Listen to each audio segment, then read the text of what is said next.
El oráculo de Delfos dice: si no hallas dentro de ti mismo aquello que buscas, tampoco podrás hallarlo fuera.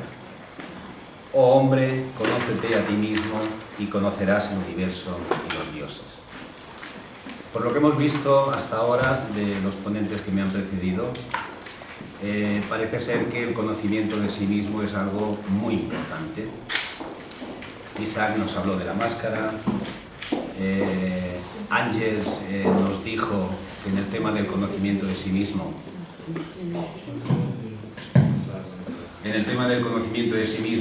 era una cuestión a la que teníamos que entregarnos, y yo añadiría que el tema del conocimiento de sí mismo es una actividad a la que deberíamos darle una importancia grande. Para mí, personalmente, es quizás la actividad que creo más importante en el sendero que los que estamos aquí estamos iniciando. ¿Cómo es posible que en el conocimiento de nosotros mismos, desde que nacemos hasta ahora, estamos siempre con nosotros mismos? ¿Y cómo es posible que sea algo tan complicado, que no nos conozcamos? Voy a hablar un poco dentro del tema que voy a exponer, voy a hablar un poco de mí mismo, de algunas cosas, ¿no? Y otras, pues, temas que han escrito otros, que nos han ayudado a entender el tema del conocimiento de sí mismo. Y voy a hacer un poco de abogado del diablo. Aquí solemos hablar todo en plan positivo y tal, pero creo que en la charla que voy a dar, voy a hablar de algunos de los peligros con que nos enfrentamos los que nos podemos catalogar como buscadores. Hablar de mí mismo, yo me imagino que resonará en alguno de vosotros, porque en el fondo, en esencia, todos somos iguales. Realmente las diferencias que tenemos, lo que mostramos de forma diferente, es una parte mínima. Lo que ocurre es que a veces nos quedamos más con las diferencias que tenemos que con lo que nos une. Uno de los problemas principales en el conocimiento de nosotros mismos, precisamente, yo pienso que lo podríamos situar en cuando somos pequeños. Cuando somos pequeños, cuando nacemos, venimos con la mente en blanco, es un libro que está todavía por escribir, y precisamente en el educarnos, pues se va describiendo cosas, verdades, cosas que están bien, cosas que están mal. El proceso de educarnos consiste precisamente en que tenemos que comportarnos de determinada manera, y el niño, que no tiene herramientas, que no sabe discernir, que lo que le dicen sus mayores pues es algo que lo coge como la auténtica verdad, acaba comportándose de la manera que se le pide que se tenga que comportar. O sea, al niño se le va valorando en función de si se comporta correctamente, de si hace las cosas bien o mal. Y el niño, todo eso que va aprendiendo, lo va cogiendo como la verdad. No tiene esa capacidad todavía de razonar y de ver por sí mismo. Entonces va cogiendo esas verdades que son verdades sociales, culturales, étnicas, pues el entorno familiar, etc. Y el niño empieza a comportarse según el modelo que le están marcando. El niño acaba identificándose con esos modelos porque son, en la medida que se comporte como el modelo que le están pidiendo, el modelo correcto socialmente, él siente que se le valora en función de ese modelo, que se le premia de alguna manera si se comporta correctamente, se le castiga si no se comporta de la forma más o menos establecida, y así el niño pues va identificándose con esos modelos y acaba identificándose de tal forma que se desconecta de lo que él realmente es. Y no solamente él se desconecta, sino que la sociedad valora al niño en función de cómo se comporta en comparación con los modelos socialmente admitidos. no se valora al niño por lo que es.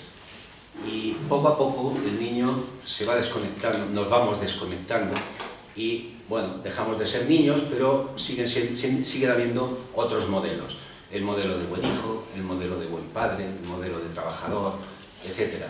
Y acabamos totalmente desconectados de la esencia, de lo que somos, de nuestro fondo real.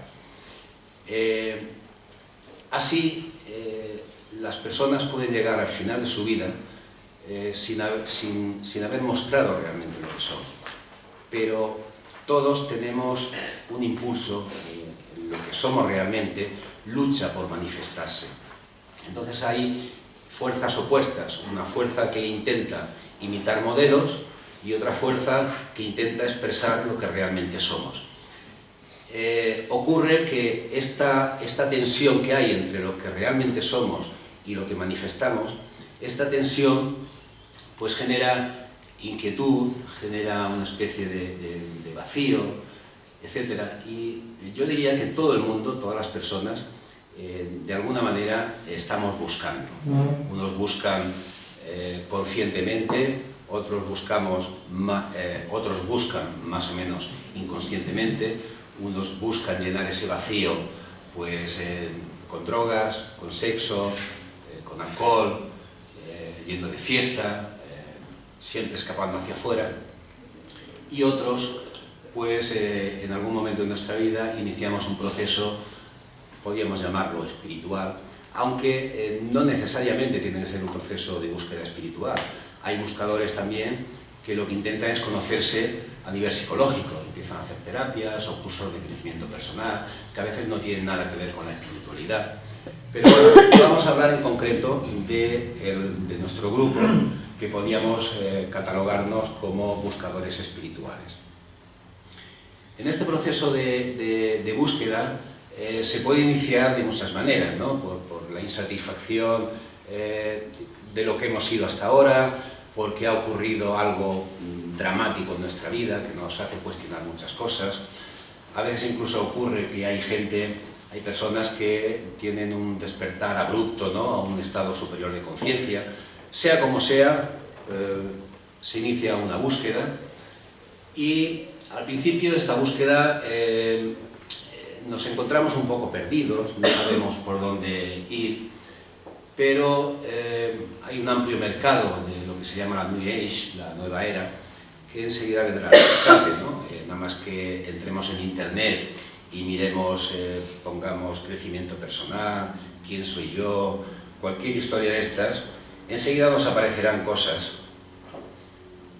Llegará a nuestra mano un libro, asistiremos a una conferencia, empezaremos a ir a talleres, a fines de semana compartiendo experiencias con otra gente. Y el encuentro con otros buscadores, pues la verdad es que es alentador, ¿no? Y vemos que no estamos solos, que lo que nos está pasando, esa búsqueda, esa inquietud interna, es compartida por más gente, ¿no? Y empezamos a entrar en un territorio nuevo y posiblemente empecemos con una inquietud, con una especie de vorágine de querer aprender, de un libro, una terapia especial, más seminarios, encontramos maestros, más cursos, más seminarios, más DVD, más. Y ahí es donde viene el peligro. Esto es lo que yo llamo el síndrome de Diógenes, la acumulación de basura.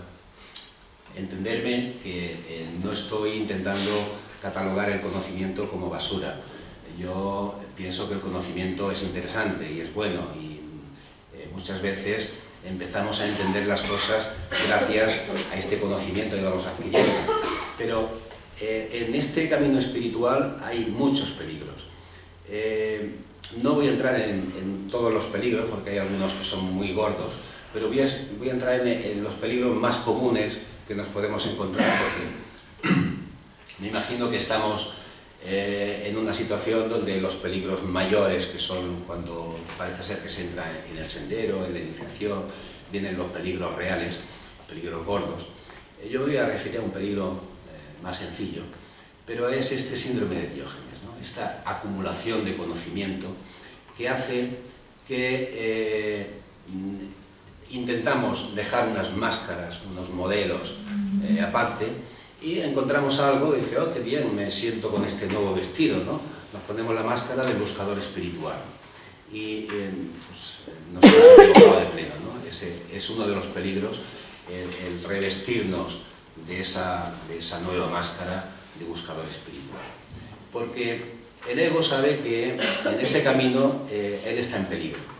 El ego, si conseguimos realmente encontrar lo que somos, el ego va a desaparecer. Y el ego se aferra a todo. Y se coge nuevas máscaras, y en esa máscara del buscador espiritual, el ego pues posiblemente nos diga, oye, pues estás ya casi iluminado, y no, si yo ya sé quién soy, o la presunción de decir, no, y además conozco a los demás, ¿no? Bueno, pues este es un peligro muy importante. Y ocurre que con ese peligro, con esas verdades que nos quedamos de otros, con frases, vamos decorando nuestro interior y somos capaces de aconsejar a los demás, de ir de buenos, de ir de humildes, y bueno, pues es una humildad a veces ficticia, porque el ego se mira a sí mismo y dice, oh, qué bien, qué humilde soy, ¿no? El conocimiento ajeno está bien y nos sirve para muchas cosas. Realmente es un peligro, porque las experiencias, y más las experiencias espirituales, no se pueden transmitir. Lo que hacen las personas que tienen esas experiencias espirituales y que nos ilustran con sus libros, con sus charlas, etc., lo que nos están haciendo no es transmitirnos experiencias. O sea, eso de ir al mercado espiritual a iluminarse en un fin de semana, o a que me muevan la kundalini, o tal, pues estamos equivocados. Es un proceso muy personal de ir paso a paso, etc., ¿no? Y querría contaros una historia, una especie de cuento, que puede ilustrar un poco lo que ocurre con el conocimiento, ¿no? El conocimiento, cuando nos quedamos con esas verdades que no son nuestras, que no las hemos experimentado, son barreras que nos impiden ver la realidad. Hay una historia que dice, un hombre se cayó a un pozo y estaba gritando y pidiendo socorro, y pasa por allí un político. Y el político... Le pidió el 3% de Espera, todavía no ha llegado, luego lo pide. El político resulta de que habla con él, ¿pero qué te pasa? Pues que me he caído aquí, por favor, ayúdame. Oh, pero es que lo importante no es el individuo, lo importante es la sociedad. Y nada, tú tranquilo, que se va a la plaza del pueblo, se sube a una tarima, empieza a hacer un meeting pidiendo que le voten, porque él va a construir vallas alrededor de todos los pozos para que no se vuelva a caer nadie y tal, ¿no? Y claro, está pidiendo que le voten, y luego a los constructores de las vallas seguramente les pediría el 3%, ¿no? El pobre hombre sigue allí en el pozo pidiendo socorro, pasa un budista y... oh, mira, que quiero salir de aquí, que tal, que tengo mucho miedo, por favor, ayúdame. El budista le dice, sufres porque tienes deseos, y si abandonas tus deseos, dejarás de sufrir, ¿no? Y bueno, pues el budista se va también. Al cabo del rato pasa por allí un seguidor de Krishnamurti, ¿no? Por favor, que tengo miedo, sácame de aquí, que voy a morir, tal. Y el de Krishnamurti le dice, pues... ay, es que morimos de instante en instante, ¿no? Y tienes que afrontar tu miedo, míralo, cara a cara, ¿no? Y también se va. Al cabo del rato pasa un teósofo. Y el hombre del pozo por lo mismo, socorro, sácame de aquí y tal. Dice, es que es tu karma. No te puedo sacar del pozo porque no serviría de nada. Si te saco del pozo, volverías a caer en otro pozo. Y es más, es que por sacarte del pozo y evitar que se cumpla tu karma, yo me crearía un mal karma, ¿no? En fin, esto es parodia exagerada de lo que significa el conocimiento.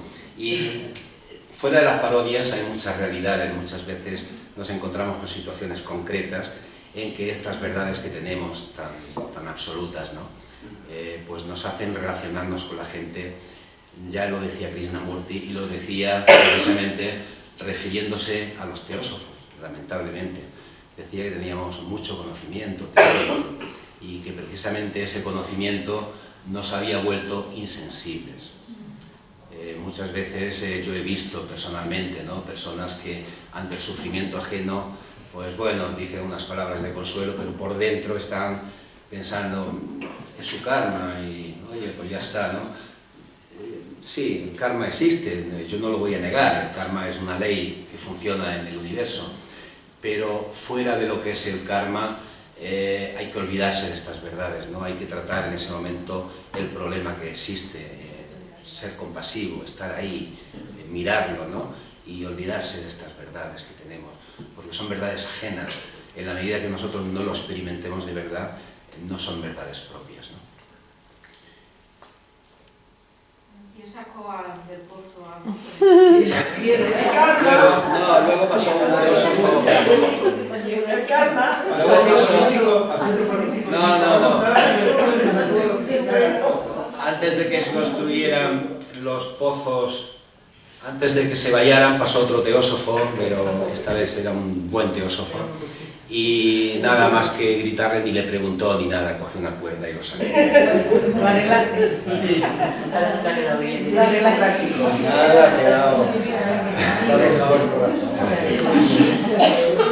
Estamos en un mundo donde se valora mucho el conocimiento y se valora menos la sencillez, la sabiduría, ¿no?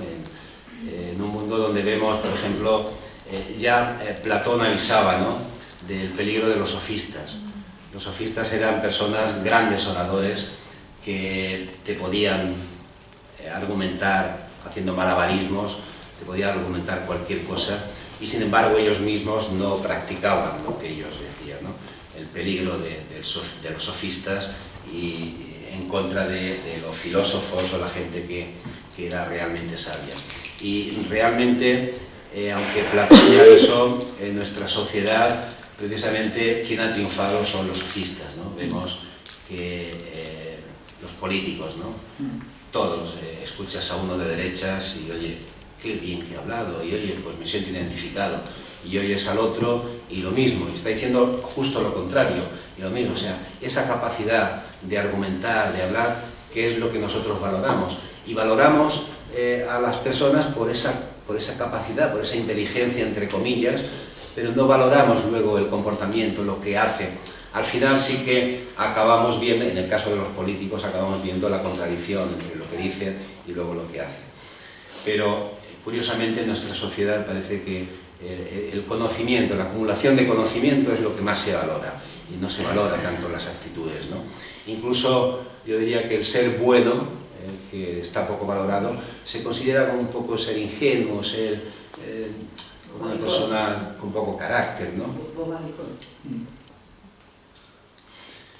Hay unas frases que dice un tal Eric Roffer, dice: en una época de cambio tan radical como la que estamos viviendo, el futuro pertenece a los que siguen aprendiendo, a los que ya aprendieron se encuentran equipados, los que ya aprendieron se encuentran equipados para un mundo que ya no existe.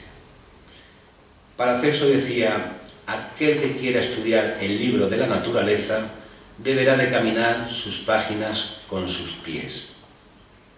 Y otra frase dice: los analfabetos del siglo XXI no serán aquellos que no sepan leer y escribir, sino aquellos que no puedan aprender, desaprender y reaprender. La vida es un continuo cambio. Cambiamos, queramos o no. Normalmente nos anquilosamos en algunas posturas, ¿no? Es que yo soy así y pretendemos no cambiar. Aunque pretendamos no cambiar, estamos cambiando. Pero lo importante no sería aceptar ese cambio que se da naturalmente, ¿no? Lo importante sería colaborar con ese cambio. ¿Y de qué manera podríamos colaborar con ese cambio? Yo pienso que ahí la palabra desaprender es una palabra que no significa dejar de aprender, o no es lo contrario de aprender. Significa, o sea, no tenemos un Tipex ni una goma de borrar para borrar nuestra memoria, borrar nuestras verdades, ¿no? Las tenemos, una vez que las hemos conocido, las tenemos. Lo importante sería ponerle a todo una etiqueta de provisional, ¿vale? Es decir, sí, ha llegado algo, Krishnamurti ha dicho algo, he leído algo de Anivesa, he leído de Edgar Tolle, me gusta, me lo quedo, pero no lo cuelgo, no lo pongo en un marco, lo dejo como provisional, porque así estoy abierto a recibir otras cosas. Si llenamos la casa con el síndrome de Diógenes de acumular, de tener frases, de siempre hacer citas, que si de Blavatsky, de Anivesa, de Leadbeater, de Krishnamurti, lo que estamos haciendo es evitando que lo nuevo pueda llegar. Es más, es que lo nuevo aparece y no llega porque estamos ahí, hemos puesto muros con nuestras verdades, que no son nuestras verdades, con las verdades de otros, hemos puesto muros que impiden que esa verdad entre, ¿no? Ahí el ejemplo, también una especie de historieta de un chico un chico muy ilustrado, que va a ver un maestro Zen porque quiere aprender Zen, y el maestro le dice, pero ¿tú sabes lo que es el Zen? Y el chico empieza a ver una disertación, bueno, le empieza a explicar toda la historia de Buda, de cuando llega a China, de cuando el budismo se encuentra con el taoísmo, y el maestro tenía una tetera y una taza, y empieza a llenar la taza, la taza se llena, se desborda, y el chico seguía hablando y al final dice, pero oiga, pero no ve que la taza está llena y se está derramando. Y dice, sí, comprende lo que te quiero decir, estás lleno, vete, y cuando me traigas una taza vacía, entonces tal vez pueda enseñarte Zen. O sea, necesitamos vaciarnos, no podemos borrar lo que conocemos, pero pongámosle el sello de provisional. Ya los mismos Blavatsky, Anivesa, todos nuestros grandes teósofos nos avisaban, no cojáis como verdad lo que yo os digo, dudar de todo, no lo rechacéis, pero tampoco os lo creáis, quedároslo y experimentarlo por vosotros mismos. O sea, dejemos esas verdades que nos impiden ver la realidad, dejemos que lo nuevo vaya entrando. La vida es un cambio continuo, y si no estamos abiertos al cambio continuo, nos quedamos anquilosados. El otro día me explicaron una anécdota que también viene a reflejar un poco lo que pasa, ¿no? Hay un grupo de profesores que está estudiando una pedagogía, se llama pedagogía sistémica, y que tiene mucho que ver con la teosofía, tiene mucho que ver con las constelaciones de Herr Bellinger y tal. Y dentro de lo que están estudiando hacen ellos ciertas prácticas, porque una idea es de que ellos tienen que conocerse a sí mismos, ciertas historias que pueden tener, ciertas sombras, etcétera, que darles luz, y cuanto mejor se conozcan ellos, mejor podrán tener la relación con los padres, con los otros profesores, con los alumnos, etcétera. Y una de las personas empezó a hacer un comentario sobre un profesor que, por lo que me han dicho, es muy buen profesor, pero ella sospechaba que este profesor era gay, y todo el rato insistiendo en si este profesor era gay o no era gay, ¿no? Y alguien le dice, pero bueno, ¿qué más da que sea gay? Y contesta, hombre, es que si es gay y no ha salido del armario, pues su relación con los niños no será correcta. O sea, ella estaba aprendiendo que tenía que conocer sus sombras, descubrirlas, iluminarlas y tal, y si este hombre no lo había hecho con su homosexualidad, pues no podría tener una buena relación. O sea, esas verdades que nos limitan, que nos hacen catalogar a la gente, ver la máscara que nos ponemos de buscador espiritual, que a veces nos hace ver que estamos por encima de los demás, que hemos llegado a no sé dónde. No hemos llegado a ningún sitio, no sabemos dónde estamos, el camino, no sabemos si estamos al inicio o al final. estamos caminando, estamos todos caminando. Veamos a la gente no con la imagen, con la fotografía que hicimos en un momento determinado y nos quedamos con esa imagen. Las personas cambian, todo cambia. Veamos la naturaleza, los animales, nuestras relaciones con los demás de forma abierta, ¿no? Cuando Krishnamurti en su diario muchas veces dice, y aquello estaba presente, y aquello apareció. Aquello no es que apareció, aquello está siempre presente. Lo que ocurrió es que Krishnamurti en ese momento desapareció su mente, ¿no? Sus condicionamientos, estaba con una percepción total, no había prejuicios, no había nada, y aquello que ya estaba, él empezó a percibirlo, ¿no? O sea, la idea que tenemos que conseguir es eso, vaciarnos, dejar todas estas verdades. A veces tenemos demasiado conocimiento teórico y nos dejamos llevar, empezamos a debatir sobre cualquier tema y empezamos a aplicar unas verdades, unas palabras.